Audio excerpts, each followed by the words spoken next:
All right, hey, we're going to do a quick little look at the S.A.I.D principle. I didn't get too in depth with the definitions, just something that we can look at and kind of build the program, thought process off of. We'll get more in depth in this in the new year. But if we look at the S.A.I.D principle, there's specific adaptations to impose demands.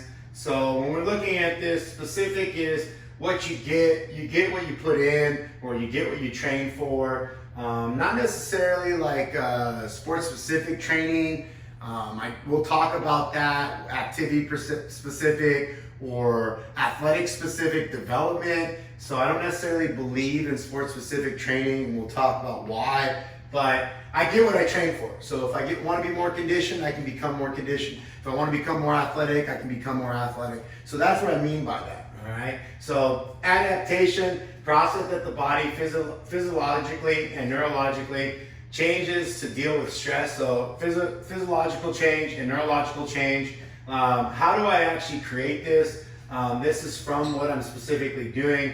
Now, as my body adapts to the process of going through this, this will allow me to keep overlaying the S.A.I.D principle. So imposed, so the imposed demands, right? So imposed is perform activity over time or of time, but it should actually perform set activity, a specific activity over time, which creates this adaptation, and that's what I'm imposing the program onto, or the diet onto. And then we'll talk about the overlay principle, or the overload principle, and that will allow us to understand that, right? So, and then the last one is the demands. So perform it correctly a lot.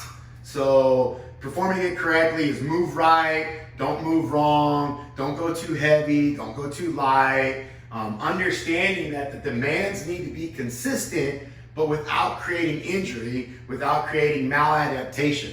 So you got a lot of stuff you got to look at when you're using the S.A.I.D principle, but it's one of my favorites. It's actually a very simple way of thinking about specific adaptation to impose demands, which is how I build a program, and the idea of the year to the month to the week to the day.